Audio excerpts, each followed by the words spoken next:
여러분 평안하십니까? 오늘도 말씀과 함께 주님의 은혜 가운데 거하시기 바랍니다. 오늘 말씀은 신명기 27장입니다. 말씀 개요입니다. 신명기는 모세의 3번에 걸친 설교로 구성되어 있다고 말씀드렸죠. 1장부터 4장은 모세의 첫 번째 설교입니다. 지난 역사를 회고하는 내용, 그러니까 이스라엘 백성들이 겪은 광야 생활을 상기시켰고요.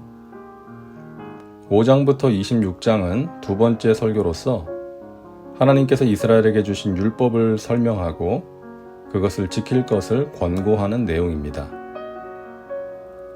이제 27장부터는 모세의 3번째 설교가 시작됩니다. 주된 내용은 하나님의 말씀에 순종함으로 복받는 민족이 되라는 것이죠. 오늘 본문 27장은 3번째 설교의 서두라고 할 수 있는데요. 이스라엘이 장차 약속의 땅 가나안에 들어가면 제일 먼저 해야 할 일이 무엇인지를 지시하는 내용입니다. 1절부터 10절은 율법을 새긴 돌을 에발산에 세우고 돌단을 쌓아 하나님께 번제와 화목제를 드리라는 명령이고, 11절부터 26절은 그리심산과 에발산에서 율법의 순종 여부에 따른 복과 저주를 선포하라는 명령과 저주의 내용이 기록되어 있습니다. 말씀 묵상입니다.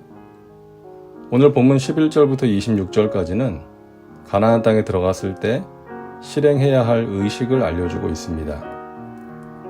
이스라엘의 12지파는 6지파씩 나누어서 세겜 주변의 두 산, 에발산과 그리심산에 올라가야 합니다. 시므온, 레위, 유다, 이사갈, 요셉, 베냐민 지파는 백성을 축복하기 위해 그리심산에 올라가야 하고, 르우벤, 갓, 아셀, 스불론, 단, 납달리 지파는 저주하기 위해 에발산에 올라가야 합니다. 레위 지파가 저주받을 행동을 나열하면 백성들은 큰 소리로 아멘으로 응답해야 합니다. 저주의 내용은 12가지인데요. 8개의 문제로 정리됩니다. 우상 숭배, 부모 홀대, 이웃의 땅 경계표를 옮기는 것, 그러니까 이웃의 재산을 탐하는 것이죠. 그리고 맹인을 잘못 인도하는 것, 약자를 재판할 때 억울하게 하는 것, 부정한 성관계, 고의적인 살인, 뇌물 수수입니다. 이상 열거한 저주에 해당되는 죄들의 공통적인 특징이 있죠. 사람들의 눈에 잘 드러나지 않는 은밀하게 행해지는 것들입니다. 아무도 보지 않을 때, 아무도 보지 못하는 장소에서 은밀하게 행해지는 죄인 것이죠. 그리고 교묘하게 법망을 피해갈 수 있는 죄들입니다. 하지만 하나님께서는 다 보시고 아신다는 것이죠. 하나님의 백성들은 은밀하게 행하는 처신을 조심해야 합니다.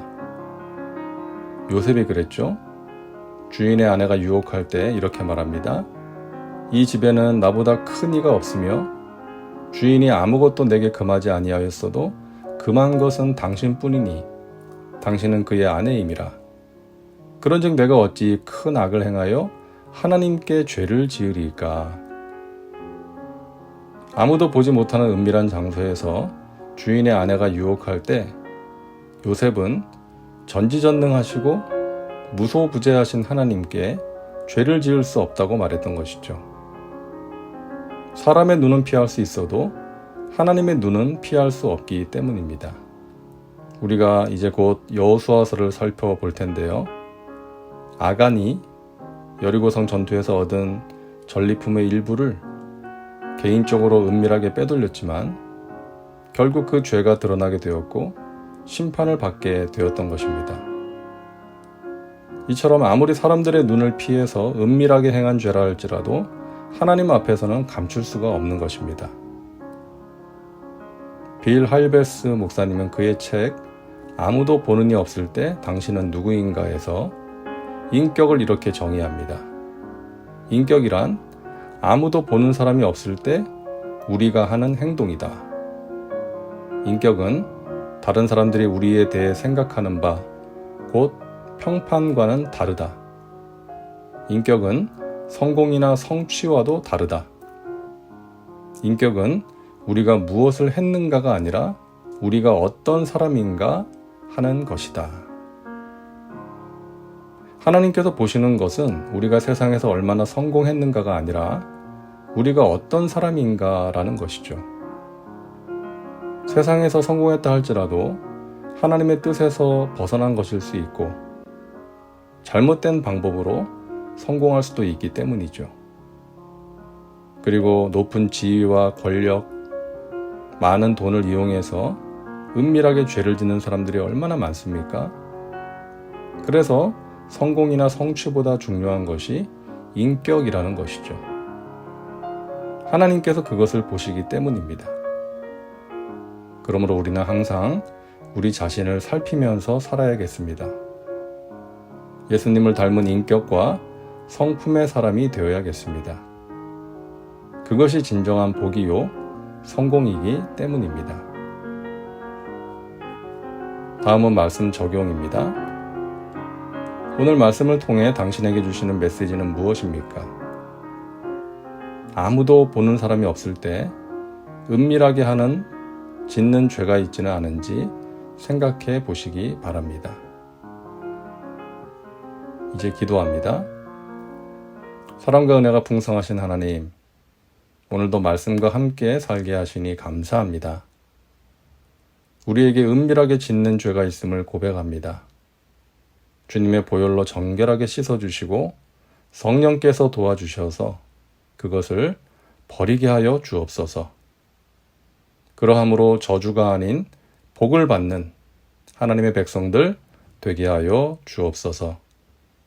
예수님의 이름으로 기도하옵나이다. 아멘. 오늘도 말씀과 함께 은혜 가운데 거하시기 바랍니다. 여러분 사랑하고 축복합니다.